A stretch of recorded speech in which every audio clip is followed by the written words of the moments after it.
Thank you so much, Joanne. And I am just sharing my screen now. Joanne, is that coming up? Mm-hmm. Can you see it? Okay, excellent. Well, thank you very much first ahead of time to panelists. We're going to get some great question and answer time at the end of this for them to also speak to you. When I started angel investing several years ago, and I moved from your side of the table, the company operator side, to the investor side, I wasn't sure what to expect. I had never raised capital for any of my enterprises through angels before. So I thought as an angel, I was going to be in a room of investors asking questions that were way over founders' heads after hearing their company presentations that were way over my head. Well, I was mostly wrong. I quickly discovered that founder presentations are at times over all of our heads, and we as investors don't always ask you the right questions because it's hard to know what to say when we can't understand the pitch. So your first takeaway is this: most business ideas are investable, yet most business plans are not. Now, today we aren't offering you a how to pitch presentation. There are many resources for that. We want to have a heart-to-heart with you to help you understand what we as investors really need to understand about you. And then you can decide how to best make that happen within your pitch to us. Just like founders, each angel has his or her own experience with this, and the panel I brought with me today will reflect it. We may have differing perspectives. Now, this might seem obvious, but something about asking for money shifts your perception of reality. At the end of a lot of pitches, I end up asking myself, what were they thinking? So you've got a great idea, but bringing it to market is going to take money you don't have. So here's the second takeaway. It's going to take twice as much or more money than you currently believe it will. Now, if you're a first-time founder and you've never raised equity before, the world of venture capital can be intimidating. You don't want to appear too novice when you're trying to convince others that you really know what you're doing. Well, I'll let you in on a little secret. Most investors don't understand what you're doing themselves. We aren't intimate with your subsector of your industry, so founders and investors are all in the same boat. It doesn't matter that I've started and exited multiple companies of my own. It doesn't matter that I've been an investor in all of these entities. It doesn't matter that I'm familiar with at each stage of a company's life cycle.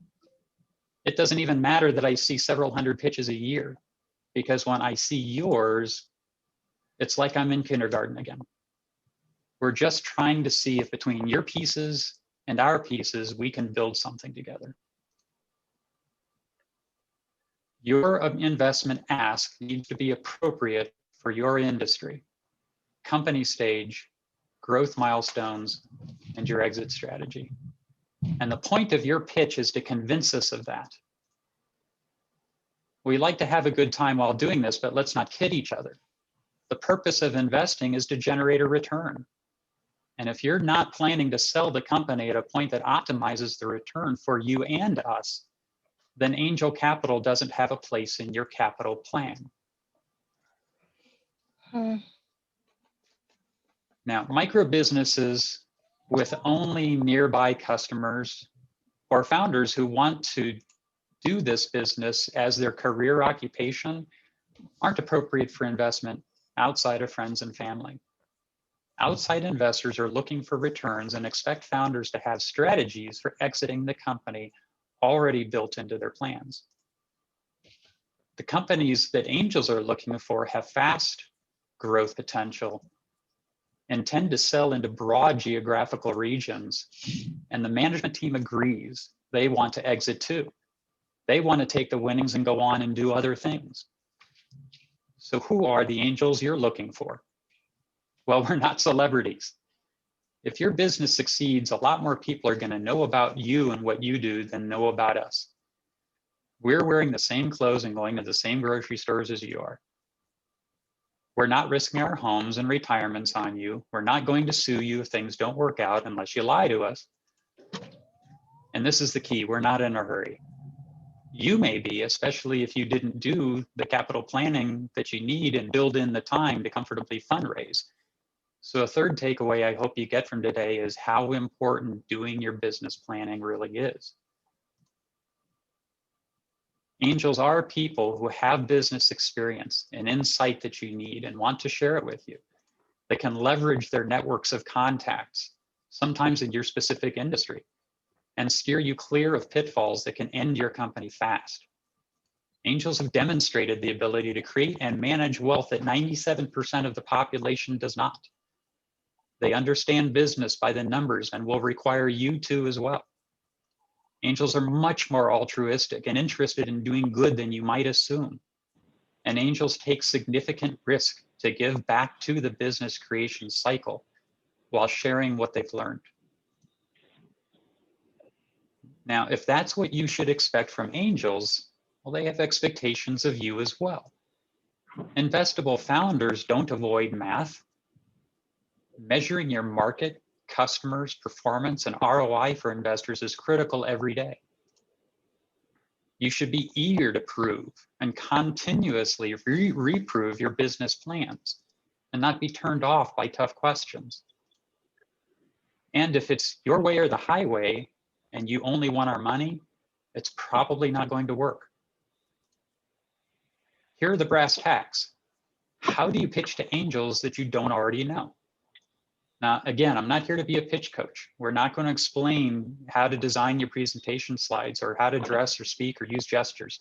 Like I said, you can get that from 100 other places. And frankly, those other resources sometimes concern me.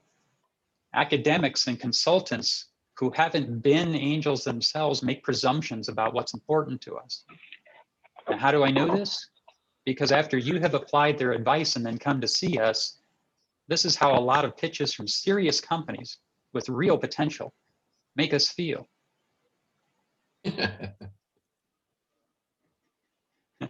We don't understand what you said, or what you said seems preposterous. Unfortunately, if you're asking others how to pitch to us instead of asking us, then that's likely to happen. So as an investor, here's what I want to know about you. You know, a baseball pitcher, a golfer, any other sport studies mechanics. They practice it over and over and over. I want you to know your basic mechanics when you pitch to us, and they're not that difficult. First, I'm unable to be impressed with long, complex sentence structures. Remember, I'm your kindergarten student.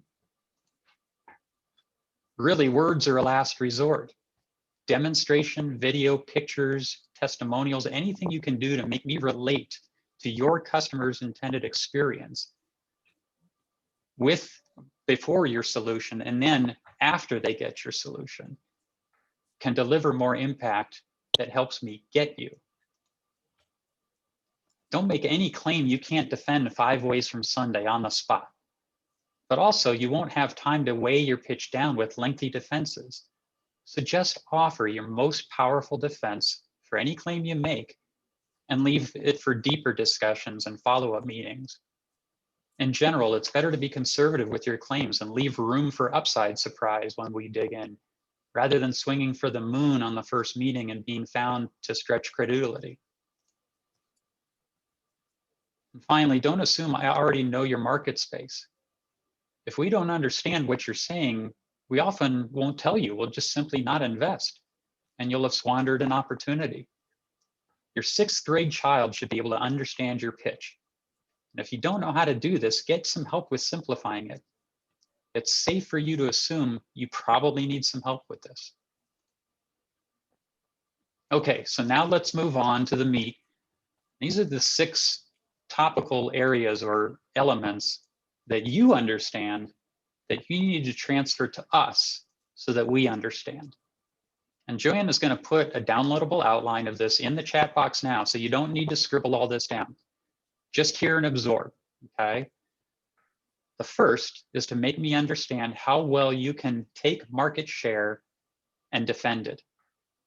That is how you will compete in your market. And it starts with what you do in the simplest possible terms. So what do you make and how can I understand it? Then how quickly can a customer, your customer, understand your solution? Do they get it?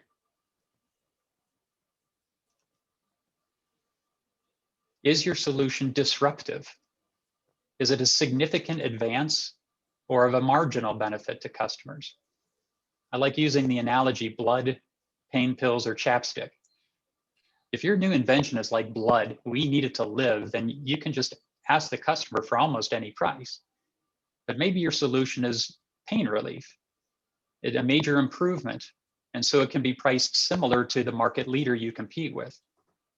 Or possibly your offering is just a marginally better result, but at a lower price to steal market share.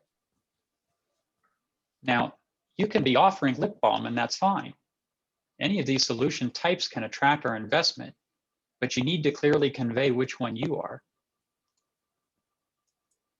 Only then can you build a logical connection to help us understand how many customer dollars you can drive to your company. Now test your own theories. Help us understand that you've looked long and hard at all your competitors, even indirect ones, and ensured that you have room to operate profitably. There are approaches to doing this. We can't show you that today, but I'm just telling you at a high level what I need to understand in order to write you a check. In the end, can you leave me with the impression that your competitors will be quaking in fear because you got in the ring? Can you make onboarding new customers easy and leaving you difficult for them? Can you price it, be wrong about a lot of things, and still make money?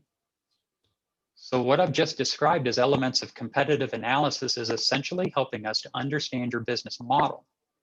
But if you're just going to show me a clever business model chart, and I can't understand these things I told you that I need to understand, then that chart is useless. So make sure I understand. Next element, who are you and why should I trust you? What you do and who are you to do it are the two most important elements. And sometimes I'm deciding to invest in you more than I'm investing in your idea. If you're the only person on the team, or if the rest of your team can't make your company succeed without you, then the risk of failure is multiplied. It's true that you have past lucrative exits. If you do, it's going to be easier for you to raise money. But everyone needs a first time. So past experience on the team in companies where they were a major contributor to a lucrative exit is the next best bet. Now, if no one on your team has ever been an executive in an exit, the risks are much higher. So we'll be looking at your advisors next to find out if anyone in your orbit really knows how to drive a company to exit. Note that I am talking about your business skills. I cannot rely only on your operational skill and expect a healthy exit. Your whole team must be able to pass a deep background check without red flags, and these are being done more often than they used to be. The Angel Capital Association just rolled out a program to us to use for this purpose. I'm not going to care that much if a picture of you doing something dumb in high school pops up, but if you're on private social media accounts saying things that will make half of your customers run away from you, and I don't ideologically care which half, then you've cut your obtainable market in half. That's just the way things are. Being practitioners in your space may not inspire us enough. Are you a go-to voice in your industry? Are you widely respected for your ideas and advocacy? Now, it's not a deal killer if you're still in your 20s and 30s and you're not there yet, but you should be on that track and aspire to be that one day. Would you ask us for advice and listen to us even without our money? If that's not your heart, then it tends not to change that much even with our money. In your company history so far, how sticky has your team and key employees been? Undue amounts of turnover can give us a hint that your insiders don't believe in your likelihood of success as much as you may be asking us to believe in it. Is everyone getting a full paycheck and bonuses? Do you even financially need this business to succeed? How much of your own financial well-being have you placed at risk? And how do I know you're not going to walk away? Asking us for $1 million when each founder has only put in 2,000 isn't a compelling ask. So evaluation of the management team is right up there next to the value of the solution, not beneath it. Let's move on to the third element. Element 3, the risks of operational failure. With our solution, we're going to start pumping out 100 million doses of vaccine a day starting next month. We're breaking ground on the factory tomorrow. Yeah, okay. Build some room for time delays into your projections. Don't base everything on perfect execution. Creating a whole new market can have tremendous upside, yet it's also tremendously expensive and takes a very long time.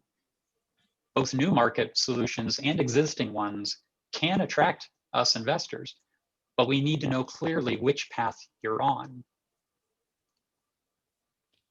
If you're inventing a new point of sale solution for retail video game stores, and there's nothing like it out there, great. Well, what's going on with retail storefronts today? Are they booming, stable, or declining? Be honest with yourself and then make it clear to us. Are you a group of mad scientists who at least once per week utter, "Ooh, we could make it do this"? That can be a problem.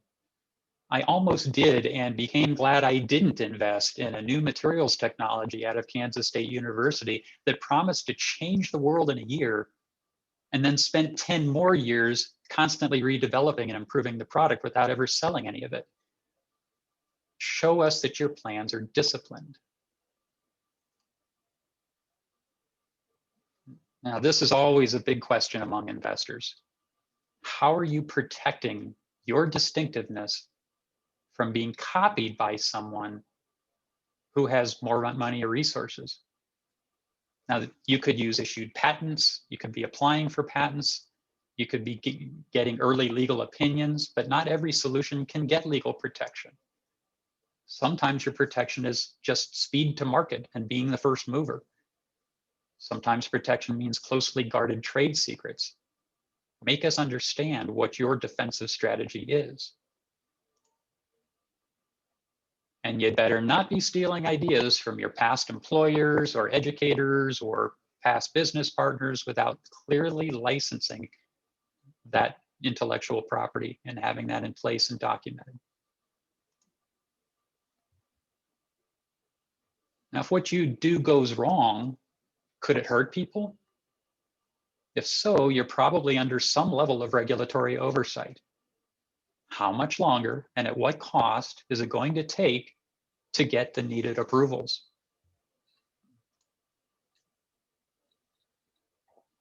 Have you thought about how many people and dollars it's going to take to build your customer funnel big enough to hit your sales targets? Now, have you quantified that? Is it in line with the experience of similar companies that have come before you? And if you don't know, you're probably not ready to tell us about it. My final point about operational risk is that scalability is a big deal. Sure, you can make enough in the lab or in the garage, but can your manufacturing partner make enough of your widgets to satisfy orders? What if you experience a deep freeze being in Texas or go belly up? Do you have instantly available alternative sources for anything you need in your supply chain? Now, how about the dollars and cents stuff? If you show me a 5-year pro forma projection that took you an hour to create, I know you're lying to me. That chart should represent the final minutes to create a slide that caps off 100 hours of building a comprehensive financial plan up from the bits.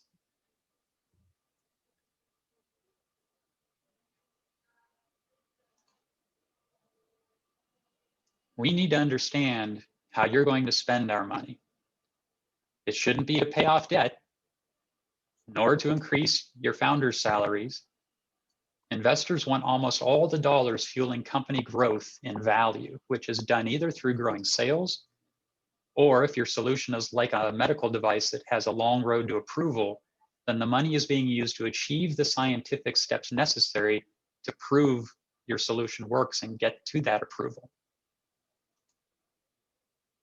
If you're offering 10% of your equity to me for $1 million now, and you plan to raise 10 million more to get to exit, what's my share going to be at the end? Pretty small. You better either be making the first off-world automobile or rethink your valuation in this round so that it's worth it to me. I'm going to ask you how much more money you need to get to exit. So if it isn't clear in your presentation, add it. And just tell me simply. We can ask questions about that during a Q&A after your pitch. If this isn't your first round of financing, then I love to ask follow-on round fundraisers what you promised investors in your last round that you would achieve, and then ask you if you actually achieved it. And remember, don't fib to me. If you didn't hit the milestones with the last raise, I'm going to discount your promises made in this one. I'm going to ask you about this anyway, so before I do, you might as well just summarize your track record at hitting your past goals. How confident are you that your sales are going to blast off to the moon? Like every hockey stick projection that we chuckle at after you leave the room, whatever your projections, just be ready to show your work like your math teacher always required. A great answer sounds like V salespeople can handle W contacts per month, landing X meetings, yielding Y orders of Z dollar value. A bad answer is, well, we chose 100% year-over-year growth rate to apply because that's what our competitor achieved.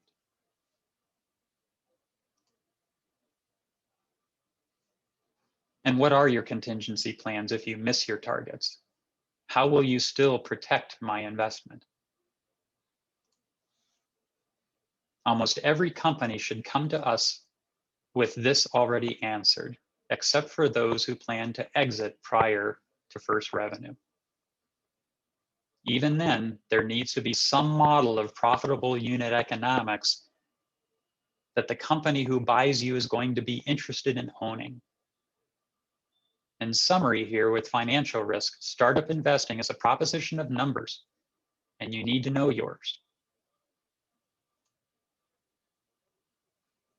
Now let's talk about the fifth element, the exit plan. Speaking of exits, I'm still baffled at how many pitches don't even address it. Seriously? Who is going to get very, very depressed if they offer to acquire you and you say no because you got a better offer from someone else? We want to know now who you imagine the people who want you are going to be and at what price.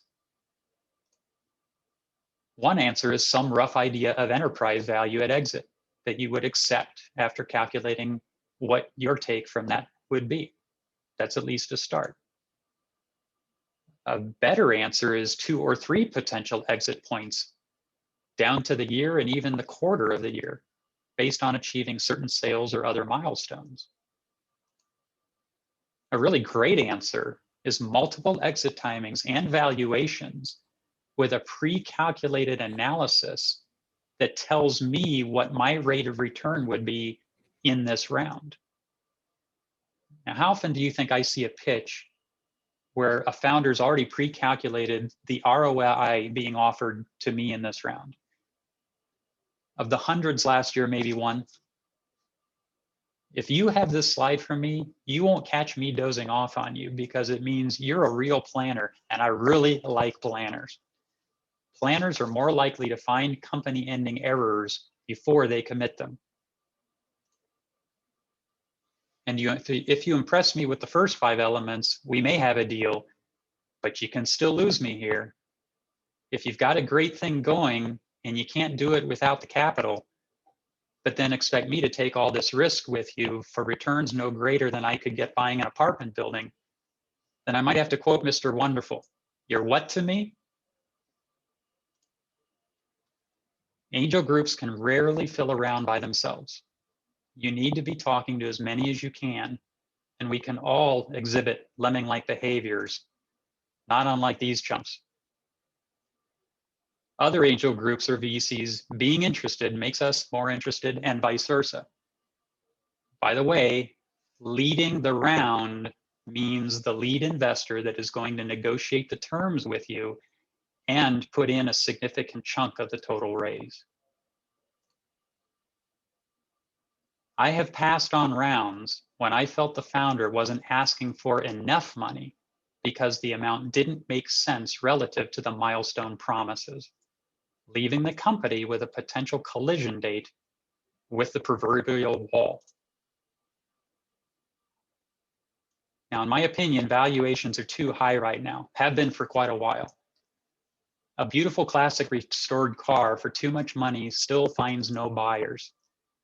You must have a realistic valuation and be willing to negotiate. Lots of advisors, accountants, and lawyers who aren't angels themselves arrive at the wrong number to advise you with. I'll tell you that a top 3 reason for not getting past screening, or not even getting a screening, is floating and outsized valuation. This is a competitive marketplace, and there are thousands of companies every year competing to be among the 10% or less who successfully raise any angel capital. Do not take this as we're looking for a lowball. We're looking for a number that relative to your actual exit opportunity is going to return us at least 10 times our money.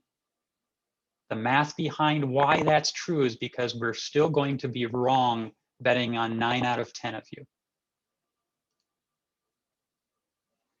Your tax and legal advisors can educate you on potential investor tax benefits, but they are sweeteners to be sure, and if you can offer them to us, you should. And you should have a term sheet ready for us that accompanies your slide deck. It should be complete with all the usual investor protections and rights spelled out. You should know what they are, what they mean, and be able to answer questions about them. So to that end, here's a read I recommend to help new fundraisers with understanding deal terms with investors. And this is also in the downloadable outline of today's talk. Final thought. Submitting an application does not guarantee you a first screening. Your presentation deck is in many ways your company's resume. A confusing, sloppy, or incomplete deck might not get you an invitation to explain it. So if you do get a first meeting, also don't expect to come away with any checks. You must pass through several gates that can include pre-screening, submission of a lot of written material, progressive meetings with weeks in between, and time for due diligence and legal paperwork.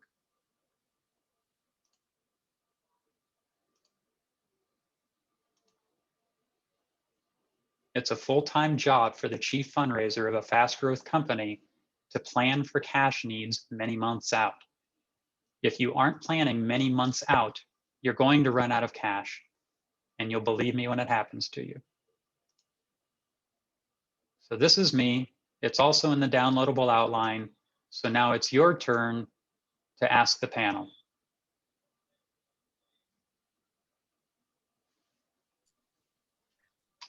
And I'll turn it back over to you, Joanne.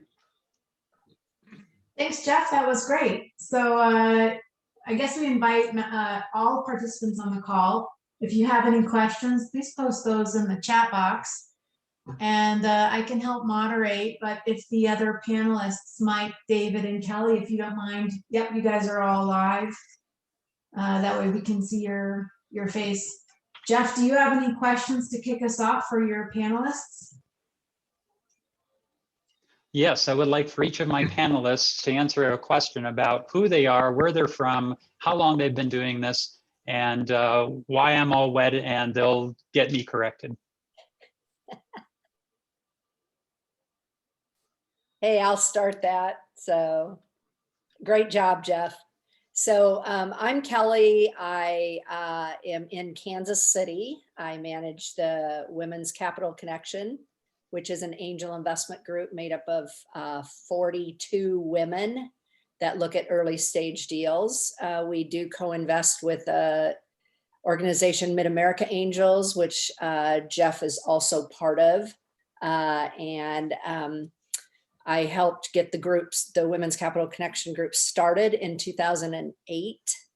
And we started out wanting to invest in women CEOs in the Kansas City metropolitan area. Our joke now is there were all 2 of them back in 2008.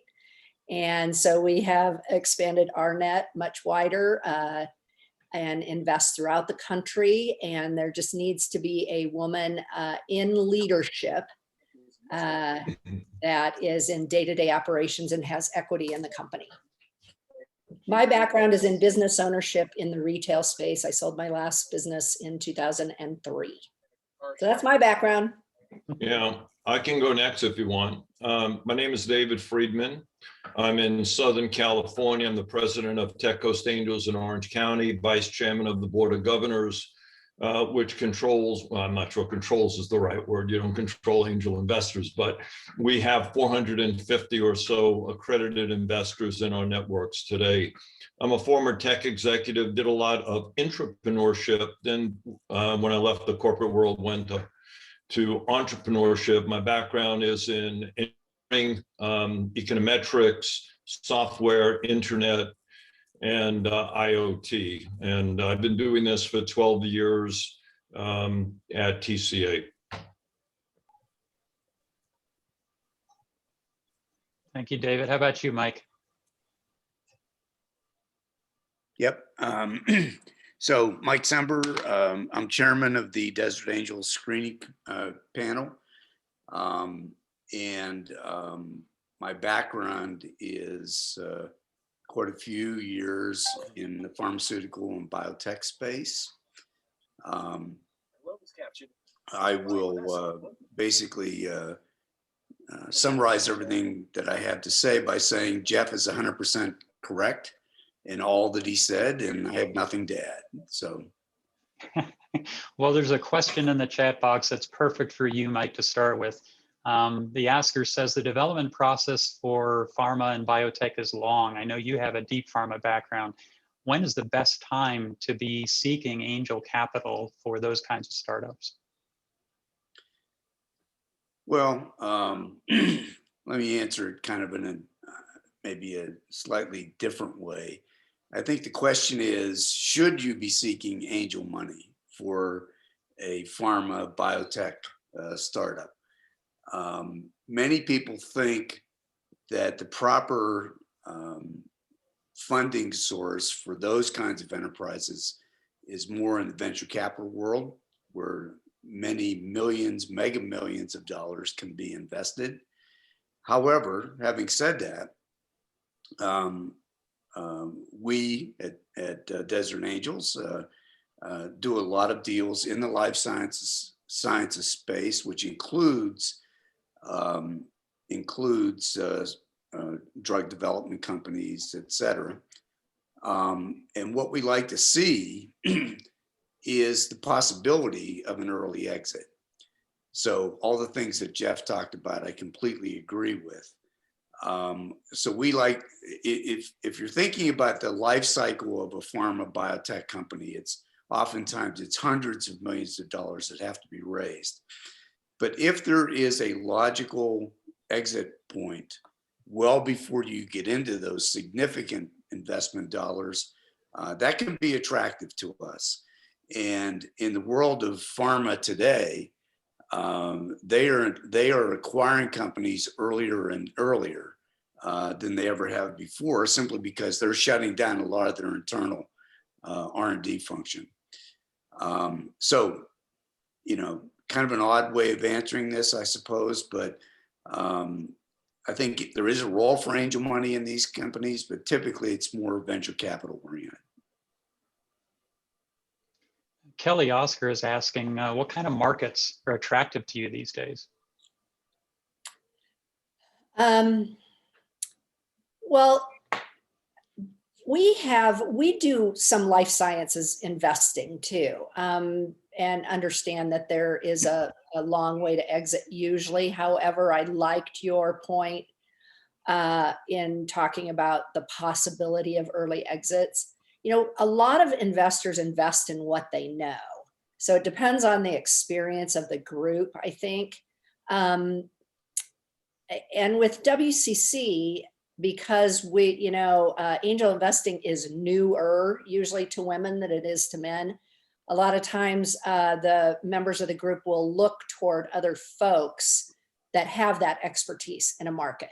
So we tend to have quite a bit of expertise in our group in the life sciences space. We also love consumer products. However, they have to have a big market. We don't invest in real niche things. They have to have a market and they have to have a brand. There needs to be a brand, not just a product. It's really important. So we tend to, because we have quite a few folks that are marketers in our group as well. And so they understand what it takes to pull up. We have Hallmark is located here in Kansas City, and we have quite a few current and exited Hallmarkers that are part of our group. So again, understanding that consumer product space. Yeah, that's probably, I'd answer that way. And I know Mid-America Angels there also enjoys tech software, that kind of space too. David, you're in the Southwest with us here in Desert Angels. You all see a fairly good flow of Latin American based marketplaces, don't you? Well, we see Latin American, some companies that focus in Latin America. We're seeing a variety of Latin American entrepreneurs that have come to the US to either open up the US market or to be able to serve in various areas. I'll give you one quick example, which was ag tools. Latin American brought in her whole family actually, and is able to now sell in the United States to co-ops, farmers, distribution, agricultural distribution companies in the United States, Latin America, and overseas as well. We like to focus in TCA in United States based companies. Where their markets are is a different issue. We're really looking for the product market fit more so than anything else, and making sure what we call routes to revenue. So if they're looking at US based revenue, rest of the world revenue, we want to make sure that they're focused in terms of where they're putting their resources and not too diffuse in terms of saying, I'm going to go here in Latin America, I'm going to go here in Asia, I'm going to go here in the United States. That becomes more of a problem. And it goes to your point of making sure that the financials are laid out correctly and the team can execute well. Very, very, very good. Merrick is making quite a bit of progress with his company or her company. It looks like they've got a utility patent. Was filed 3 years ago. They've been through the TLA process and interested in coming to the Desert Angels. Joanne, do you want to just briefly highlight what the process is for how they can approach you and apply? Yeah, I'll make a comment, and I'll kick it over to Mike Sember since he leads the screening panel effort. But hi, Merrick. We know each other really well. I'm super excited to see you here. First step is to apply to the Desert Angels, and we'll go through a process of reviewing your materials. If it looks like it's a right fit, we'll invite you to a monthly screening panel meeting where we'll have a handful of our members meet with you and ask you questions. And if it looks like it's a good timing, we'll invite you to a monthly member meeting. And just to comment on that, because someone else asked me separately in the chat box, our members make individual decisions on whether or not they want to invest directly in the company, and there are many ways that can happen. But Merrick, we're happy to take that offline and chat with you. I guess Jeff, I don't know if Mike, do you want to add anything else to that? No, except, yeah, you have to, begin the process by getting the application filed in Procedure. We can help you if you have questions about that process. So feel free to reach out to us. I recognize many faces in this group, and I'm curious how many of you kind of heard me pitch way back, because we did hit the pitch circle before COVID, of course, and so some of you are familiar, but I assume that you might have forgotten or well, so I decided to come to this session with this news to kind of let you know that we're here. We're glad you're here, Merrick. Yes, please do apply again. And there's a general bit of advice, no matter what groups you're working with. If you've been screened before and weren't able to get funding before, that is not the end of the road. We invite you, when you've made more progress in your company, to come back and apply again. And if you have questions, please do put them into the chat box. We've still got plenty of time. And Anita has a question. How do you view the role of incubators and accelerators in working with startups on their funding strategies, including going to angels? I know there are a lot of those in Southern California, David. What do you think?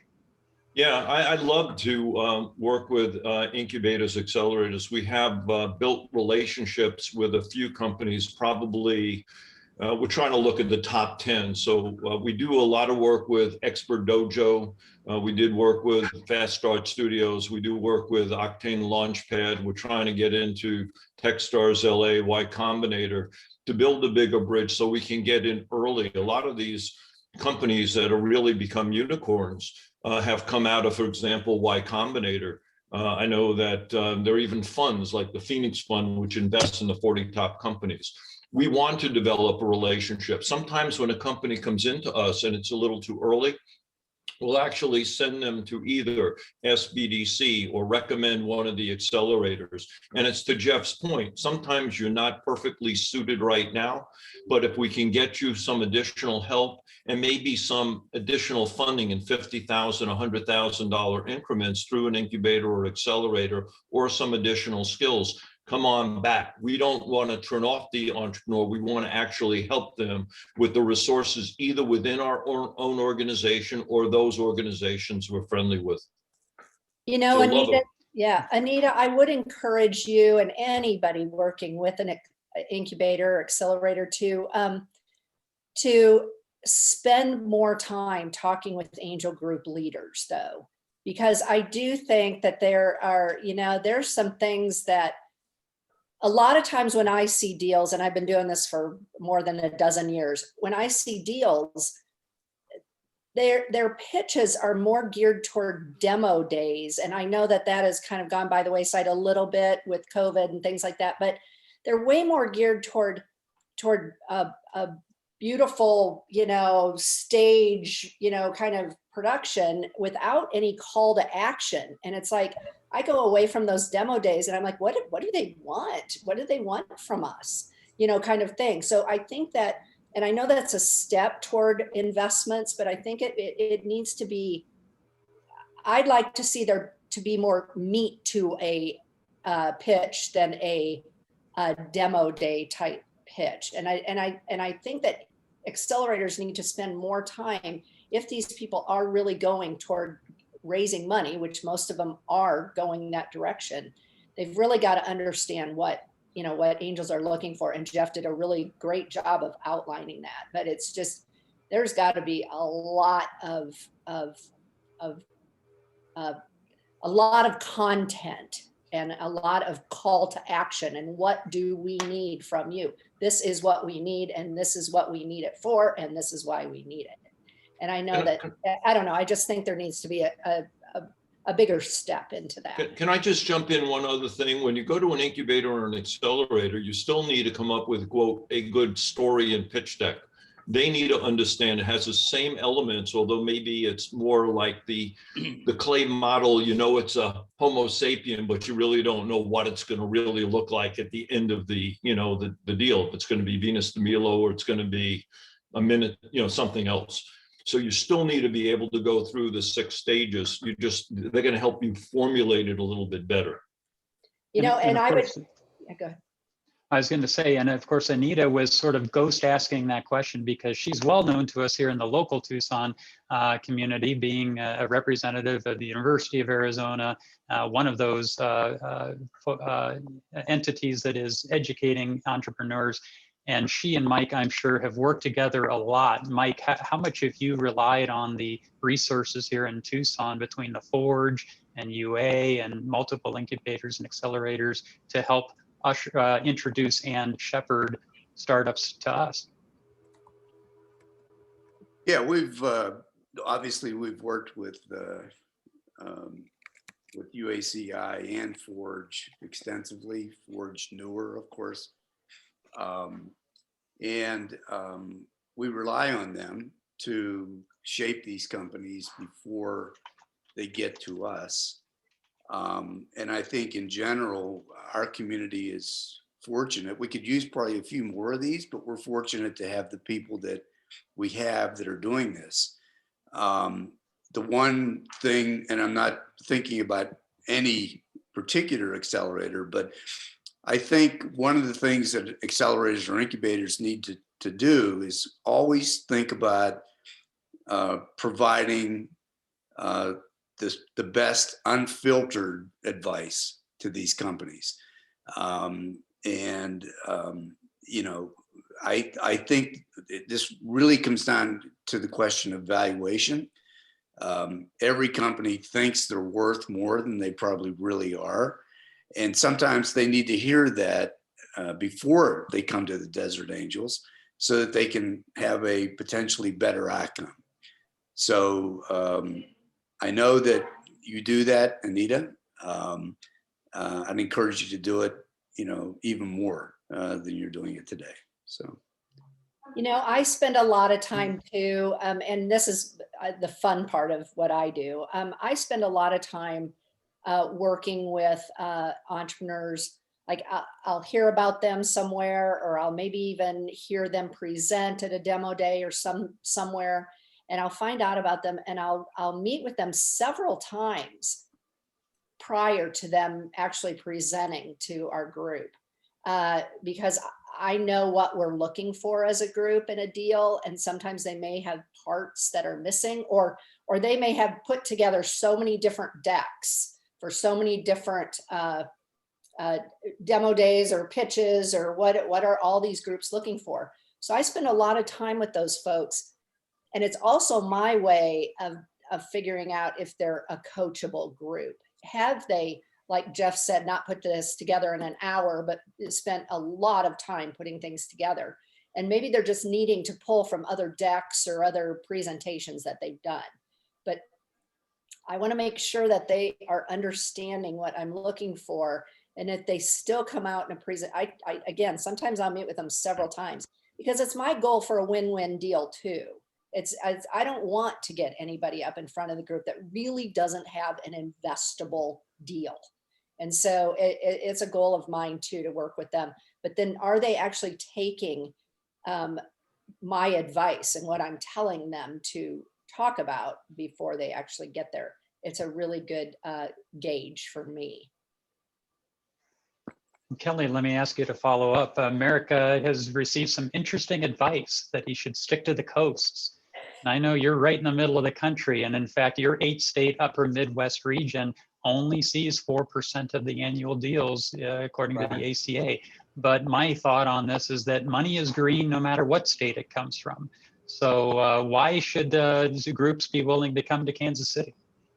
See, but the basic line of thought that I encountered is this: since we are a technology company, and this area is essentially has no tradition there, the deal, even if we reach with a company like Desert Angels, would offer us bad terms and to look for more money, better terms, we have to go to the several places, Boston. Yeah. You do New need to York. go to several places. That's a fact. You do. And you need to find one Only that- several places, not to Desert Angels, Oh. because the deal won't be good. Yeah, so that's Who- I'm testing this story because the story changes, right? You told me just at the beginning that you do look global, kind of globally. That means COVID changes everything, right? We're doing Zoom. So who cares if Well, let's I'm in let Kazakhstan? Kelly respond to that. Let's let Kelly respond to that, Merrick. And I'll just say, if you haven't heard, there is a Silicon Valley of the Midwest, and it runs from Omaha to Kansas City. So Kelly, take it away. Yeah, I think I don't know, I don't know who, I mean, I guess you get advice from every which way. I know that, it's just, and some of it's legit and some of it not. I think I don't think there's anything wrong with going all over the place and trying to find money, but you need to realize if you go to the Valley or wherever, you're going to probably have to move there if somebody's going to invest in you, and in that way. I also can't stand it when people come to me and say, oh, I could get this valuation in the Valley all day long. I'm like, then go to the Valley and get, do that. And, I mean, and then come back and let me know how much money you raised. And 9.9 out of 10 of them come back to me and say, well, we were too early for them, or we were too this or that, or whatever it might be. So I don't know. I mean, I don't know. You need to go find a lead investor that those are stamps of approval for us. When you find a lead investor that's in your space, that comes and shares due diligence with other groups and things like that. And that's big. I mean, it's really important to go find a lead investor, and it doesn't really matter where, but you guys have to realize that if you find one on a coast, they're probably going to want you to, and they're going to put a significant amount of money in you there, then you're probably going to need to be in I the suspect. geography. And Merrick, let me Well, and jump in. David, yeah. Let me jump We're in. talking about your backyard, David. Do you Yeah, like to pay and more we than hear the this- rest of us out here? Yeah, we hear the same thing, a couple of different directions. Number one, if the VC says we're worth 20 million and the entrepreneur comes back and says, the VC said it's 20 million, we're only going to charge you 16 in a sense. I say, go get the money from the VC, screw them. Real simple, because it's baloney. If it's that good, they'll invest. But the real critical thing from your point of view, going back to Kelly's earlier point, there are certain geographies that are more prone to have the right skill sets. For example, when we look at San Diego, even in our neck of the woods, San Diego is more life sciences, bio. What we are in Orange County is more SaaS, IoT, and medical device. When you look at Silicon Beach, which is up in the LA area, we're more entertainment, SaaS and stuff. When you look in the Valley, it's more high tech.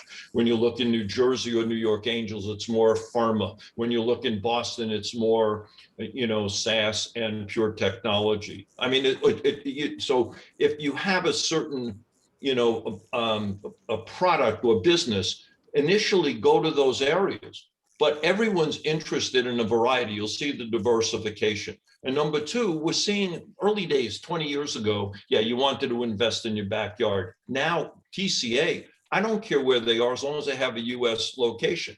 Everything is Zoom oriented anyway. So who cares if they're located here or in, Kirkland, Washington, or in, Research Triangle Park? I mean, it's easy for us to get to them. So therefore, don't eliminate anything.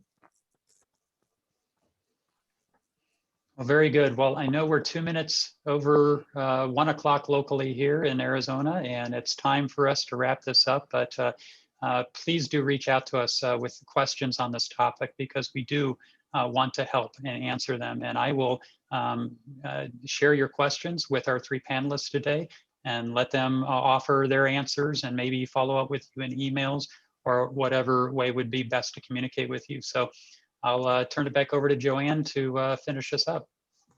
All right, well, thank you, Jeff, and thank you to our panelists today for a really lively and fun conversation.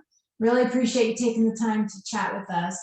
And yes, to echo what Jeff just said, please post your questions in the chat box. I'll stay live for a few more minutes and capture those. And then Jeff can follow up with the panelists. So thank you, everyone, and enjoy your Tuesday. Great job, Jeff. Great job, Joanne. Thanks, David. Yeah. Great job. Thanks, David. Thanks, Thanks, Kelly. Kelly. Thanks, Hey, Mike. I see you, Kelly. Bye. Hey, Mike.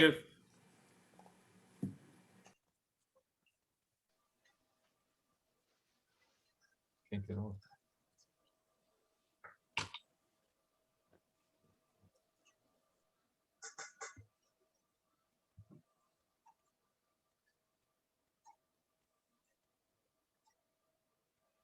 Nice job, Jeff. Thanks. That was really good. I got a lot of really positive comments in the chat box and a few questions. I don't think there were really any outstanding questions except for mine, which was a softball. And that is, so Right. tell me what you don't want. And actually, I think that was echoed by Anita. Yeah. So yeah, we can definitely follow up with that one. Great. And I don't know if you've had any work with Merrick. I don't see him on the call, but we know him fairly well, so we can Okay. close that loop offline. Very good. Awesome. Yeah, I don't think I've met him yet, but yeah, there's a lot of folks that are been in our orbit for years, and it's fun to see them making progress. I agree. Jeremy, I think you're still live. Did you have any other last minute questions? Yeah, I was thinking about, the last slide we were talking about in the financial projections, Jeff, specifically the exit strategies. And one thing I've been very fortunate recently to get access to is some actual deals in our market space, which is a very niche market with optical engineering software. But a company out of Pennsylvania called ANSYS has done some pretty large deals within a subset of that market. And I find it like personally presumptive to say, oh, we're going to grow into a $200 million exit because there's proof that that exists in this market space. So I would find that something I would omit from a pitch intentionally because of the presumptive nature of it.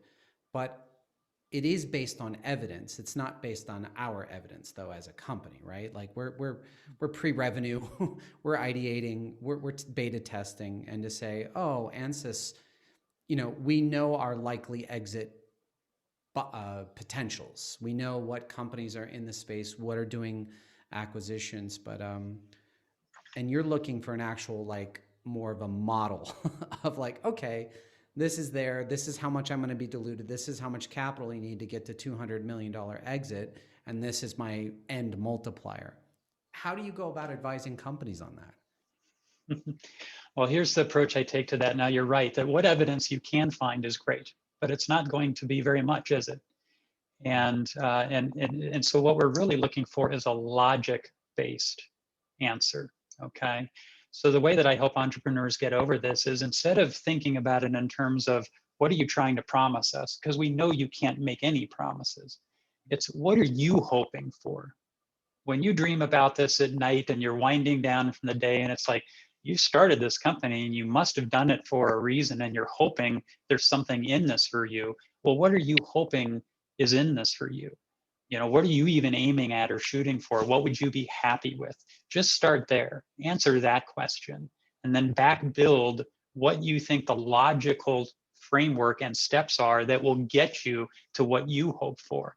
And if what you hope for is good enough, right, to attract investment capital, okay, then you probably have a fairly decent plan, right? If we all look at it though and go, oh, wow, that just seems preposterous, okay, then maybe you need to go back and challenge some of your own logical assumptions for what you're shooting for. Thank you, because my mind type, I don't like guesses. I don't like presumption, and it frustrates, it's infuriating. And specifically the kind of space we're in is mostly private equity. No revenues are published. We're not dealing with public companies. So getting quality data to make those assumptions is extremely hard. So I like the approach of, well, we'll make some logical assumptions then and back it up with some evidence rather than assuming there's a path or an existing set of logical assumptions. That's right. And remember, the goal isn't to be right. The goal is just to have a theory, because then as you operate and you begin to deviate from the plan, you're going to have much more insight as to why that deviation is happening, and then adjust your forward-looking statements, and they will get more and more and more accurate simply because you're learning by measuring to a plan. Great. Thank you, Jeff. Yeah, absolutely.